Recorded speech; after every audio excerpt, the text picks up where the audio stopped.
According to the National Electrical Code, there are specific requirements for the installation of main and subpanels. A main breaker panel must have a single main breaker that protects the entire electrical system. The main breaker must be rated for not less than the ampacity of the largest feeder. A subpanel must have a main breaker or main lugs. If using main lugs, an overcurrent protective device, or OCPT, must be installed on the feeder supplying the subpanel.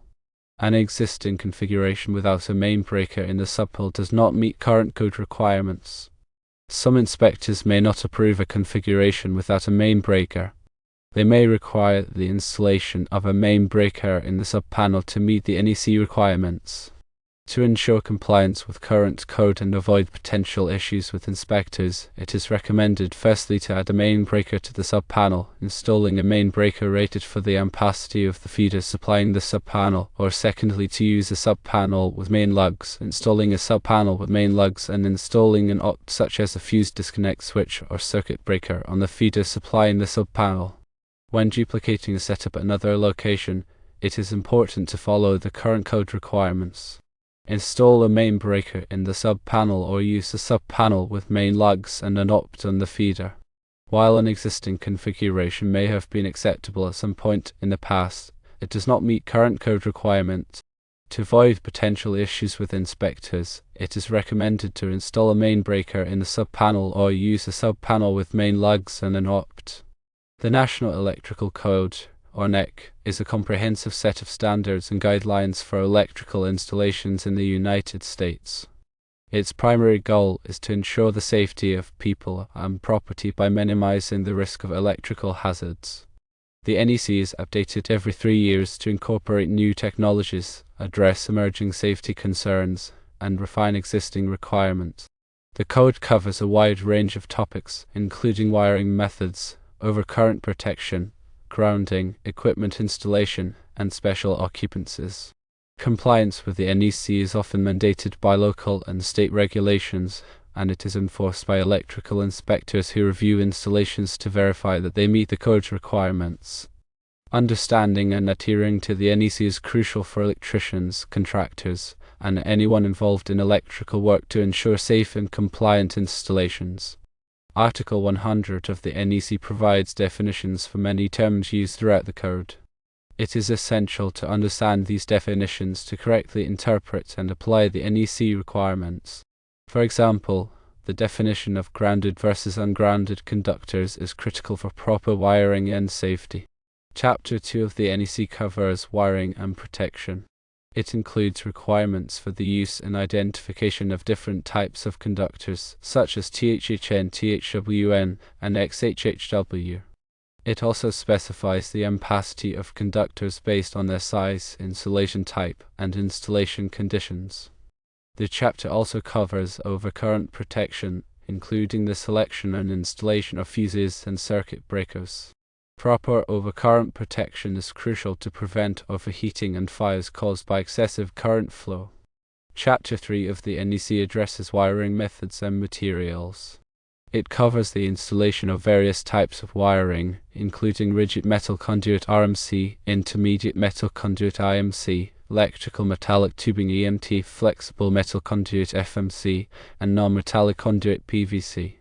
It also specifies the requirements for cable types, such as NMB, UFB, and MC cable. The chapter includes rules for supporting and securing wiring and for protecting wiring from physical damage. Chapter 4 of the NEC covers equipment for general use.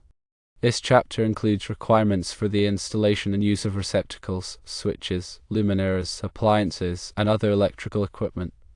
It specifies the spacing requirements for receptacles in dwelling units, the types of switches required for different applications, and the grounding requirements for appliances.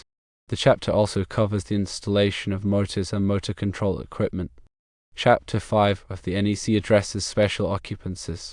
This chapter includes requirements for installations in hazardous locations, such as those containing flammable gases, vapors, or dusts. It also covers installations in healthcare facilities, commercial garages, recreational vehicle parks, and agricultural buildings. The requirements in Chapter 5 are designed to address the specific hazards present in these types of occupancies. Chapter 6 of the NEC covers special equipment. This chapter includes requirements for the installation of equipment such as electric signs, swimming pools, spas, hot tubs, and fire alarm systems. It specifies the grounding and bonding requirements for these types of equipment and the requirements for protecting them from physical damage. Chapter 7 of the NEC covers special conditions. This chapter includes requirements for installations involving emergency systems, standby power systems, and critical operations power systems. It also covers installations involving renewable energy sources such as solar photovoltaic systems and wind power systems. The requirements in Chapter 7 are designed to ensure the reliable operation of these systems in the event of a power outage or other emergency. Chapter 8 of the NEC addresses communication systems. This chapter includes requirements for the installation of telephone systems, cable television systems, and network cabling. It specifies the separation requirements between communications wiring and power wiring and the grounding requirements for communications systems. Chapter 9 of the NEC contains tables and examples. This chapter includes tables for conductor ampacity, conduit fill, and box fill. It also includes examples of how to calculate the size of conductors and overcurrent protection for various types of loads. The tables and examples in Chapter 9 are valuable resources for electricians and designers. Understanding the NEC is essential for anyone involved in electrical work. By following the code's requirements, electricians and contractors can ensure safe and compliant installations that protect people and property from electrical hazards. Proper grounding and bonding are critical for electrical safety. Grounding provides a path for fault current to flow back to the source, allowing the overcurrent protection device to trip and energize the circuit. Bonding connects all metal parts of the electrical system together to create a low impedance path for fault current. The NEC specifies the requirements for grounding and bonding in Article 250. Overcurrent protection devices such as fuses and circuit breakers are designed to protect electrical circuits from overloads and short circuits. Overloads occur when a circuit draws more current than it is designed to handle, which can cause the conductors to overheat and potentially start a fire. Short circuits occur when there is a direct connection between two conductors, resulting in a very high current flow. The NEC specifies the requirements for overcurrent protection in Article 240. Arc fault circuit interrupters, or SIs, are a type of circuit breaker that is designed to protect against arc faults. Arc faults are dangerous electrical conditions that can cause fires. They occur when there is an unintended arc of electricity between two conductors. A SIs can detect arc faults and trip the circuit breaker, preventing a fire. The NEC requires of SIs in many circuits in dwelling units, such as bedroom circuits and living room circuits. Ground fault circuit interrupters, or GFCIs, are devices that are designed to protect against ground faults. Ground faults occur when there is an unintended path for current to flow to ground. GFCIs can detect ground faults and interrupt the circuit very quickly, preventing electric shock. The NEC requires GFCIs in many locations where there is a risk of electric shock, such as bathrooms, kitchens, and outdoor areas. Surge protective devices, or SPDs, are designed to protect electrical equipment from voltage surges. Voltage surges are sudden increases in voltage that can damage sensitive electronic equipment. SPD can divert the surge current to ground, protecting the equipment. The NEC recommends the use of SPD in many applications, especially in areas with frequent lightning activity. Electrical panels are the main distribution points for electricity in a building. They contain circuit breakers that protect the individual circuits in the building. The NEC specifies the requirements for electrical panels in Article 408. These requirements include the number of circuits allowed in a panel, the spacing between breakers, and the labeling of circuits. Conductors are the wires that carry electricity. The NEC specifies the requirements for conductors in Article 310. These requirements include the ampacity of conductors, the types of insulation allowed, and the methods for installing conductors. The ampacity of a conductor is the maximum amount of current that it can safely carry. The NEC provides tables that list the ampacity of different types of conductors based on their size, insulation type, and installation conditions. The NEC also specifies the minimum size of conductors that can be used for different types of loads. For example, a 15-amp circuit requires a minimum of 14 American wire gauge, or AUG, copper conductors. Wiring methods refer to the way that conductors are installed. The NEC specifies the requirements for various wiring methods, including conduit, cable, and open wiring. Conduit is a rigid or flexible metal or plastic tube that is used to protect conductors. Cable is a factory assembly of two or more conductors that is used for wiring. Open wiring is a method of wiring where conductors are supported on insulators. The NEC specifies the types of wiring methods that are allowed in different locations and the requirements for installing each type of wiring method. Electrical boxes are used to enclose electrical connections. The NEC specifies the requirements for electrical boxes in Article 314. These requirements include the size of boxes, the number of conductors allowed in a box, and the methods for supporting boxes. The size of an electrical box is determined by the number and size of the conductors that will be installed in the box. The NEC provides tables that list the minimum size of boxes required for different numbers and sizes of conductors. Lighting is an important part of any electrical installation. The NEC specifies the requirements for lighting in Article 410. These requirements include the types of luminaires allowed, the spacing of luminaires, and the control of lighting. The NEC also specifies the requirements for emergency lighting, which is required in many buildings to provide illumination in the event of a power outage. Appliances are electrical devices that are used in homes and businesses. The NEC specifies the requirements for appliances in Article 422. These requirements include the grounding of appliances, the overcurrent protection of appliances, and the wiring of appliances. The NEC also specifies the requirements for specific types of appliances, such as refrigerators, washing machines, and dryers. Motors are electrical devices that convert electrical energy into mechanical energy. The NEC specifies the requirements for motors in Article 430. These requirements include the overcurrent protection of motors, the wiring of motors, and the control of motors.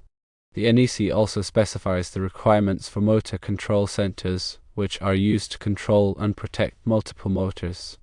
Hazardous locations are areas where there is a risk of fire or explosion due to the presence of flammable gases, vapors, or dusts. The NEC specifies the requirements for hazardous locations in Articles 500 through 516. These requirements include the types of equipment allowed in hazardous locations, the wiring methods allowed in hazardous locations, and the grounding of equipment in hazardous locations. Special occupancies are locations that have unique electrical requirements. The NEC specifies the requirements for special occupancies in Articles 517 through 695. These occupancies include healthcare facilities, commercial garages, recreational vehicle parks, and agricultural buildings. Renewable energy systems are systems that generate electricity from renewable sources, such as solar and wind. The NEC specifies the requirements for renewable energy systems in Article 690. These requirements include the wiring of renewable energy systems, the grounding of renewable energy systems, and the overcurrent protection of renewable energy systems. Communications systems are systems that transmit and receive information, such as telephone systems and data networks. The NEC specifies the requirements for communications systems in Article 800. These requirements include the wiring of communications systems, the grounding of communications systems, and the separation of communications systems from power systems. The NEC is a complex and comprehensive code. It is important to consult the NEC and other applicable codes and standards when designing and installing electrical systems. It is also important to hire qualified electricians who are familiar with the NEC and other applicable codes and standards. When installing a subpanel, it is crucial to consider the load calculations to ensure that the feeder conductors and overcurrent protection are adequately sized to handle the anticipated load. Load calculations involve determining the total amperage draw of all the devices and equipment that will be connected to the subpanel. The NEC provides guidelines for calculating the load based on the type of occupancy, the square footage, and the types of appliances and equipment that will be used. It is important to account for both continuous loads, which operate for 3 hours or more, and non-continuous loads. The demand factors specified in the NEC can be applied to reduce the calculated load for certain types of loads, such as lighting and receptacles, to account for the fact that not all devices will be operating at the same time. Once the total calculated load is determined, the feeder conductors and overcurrent protection for the subpanel must be sized accordingly. The ampacity of the feeder conductors must be equal to or greater than the calculated load, and the overcurrent protection must be sized to protect the conductors from overload. It is also important to consider the voltage drop in the feeder conductors. Voltage drop occurs when the voltage at the subpanel is lower than the voltage at the main panel due to the resistance of the conductors. Excessive voltage drop can cause equipment to malfunction and can also lead to overheating of the conductors. The NEC recommends limiting the voltage drop in feeder conductors to 3%. To minimize voltage drop, it may be necessary to use larger conductors or to shorten the length of the feeder run. Proper grounding and bonding are essential for the safe operation of a subpanel. Grounding provides a path for fault current to flow back to the source, allowing the overcurrent protection device to trip and to energize the circuit. Bonding connects all metal parts of the electrical system together to create a low impedance path for fault current. The NEC specifies the requirements for grounding and bonding in Article 250. The grounding electrode system for a subpanel typically consists of a grounding electrode conductor connected to a grounding electrode, such as a ground rod, a metal water pipe, or a concrete encased electrode. The grounding electrode conductor must be sized according to the NEC, and it must be properly connected to the grounding electrode. Bonding is accomplished by connecting all metal parts of the electrical system together with bonding jumpers. This includes the metal enclosure of the subpanel, the metal conduit or cable trays, and the metal housings of equipment. The bonding jumpers must be sized according to the NEC, and they must be properly connected to the metal parts. When installing a subpanel in a detached building, such as a garage or shed, it is important to provide a separate grounding electrode system for the detached building. This is because the grounding electrode system in the main building may not provide adequate protection for the detached building. The grounding electrode system for a detached building typically consists of a ground rod or other grounding electrode that is driven into the ground near the detached building. The grounding electrode is connected to the metal enclosure of the subpanel with a grounding electrode conductor. It is also important to install a grounding conductor between the main building and the detached building. This grounding conductor provides a path for fault current to flow back to the main building in the event of a ground fault in the detached building. The grounding conductor must be sized according to the NEC, and it must be properly connected to the grounding electrode systems in both buildings. In addition to the NEC, there may be local codes and regulations that apply to the installation of subpanels. It is important to check with the local building department to determine if there are any specific requirements that must be followed. The local building department may also require an electrical permit before a subpanel can be installed. An electrical permit is a document that authorizes the installation of electrical work. The permit typically requires an inspection by a qualified electrical inspector to ensure that the work is done in accordance with the NEC and local code.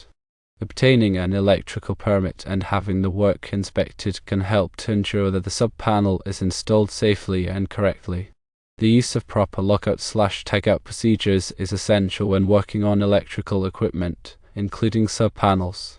Lockout/tagout procedures are designed to prevent accidental energization of equipment while it is being worked on. These procedures involve disconnecting the power supply to the equipment and then attaching a lock and tag to the disconnect switch or circuit breaker to prevent it from being turned on. Only the person who placed the lock and tag on the equipment should remove it. Lockout/tagout procedures should be followed whenever working on electrical equipment, even if the equipment is not normally energized. This is because there is always a risk of accidental energization, which can result in serious injury or death. Regular inspections and maintenance are essential for ensuring the safe and reliable operation of a subpanel. Inspection should be performed periodically to check for any signs of damage or wear, such as loose connections, corroded wires, or cracked insulation. Maintenance should include tightening any loose connections, replacing any damaged wires or components, and cleaning the subpanel to remove any dust or debris. Regular inspections and maintenance can help to prevent problems before they occur and can extend the life of the subpanel. It is also important to keep the area around the subpanel clear of obstructions. This will allow for easy access to the subpanel for inspections and maintenance. Do not store any flammable materials near the subpanel, as this could create a fire hazard.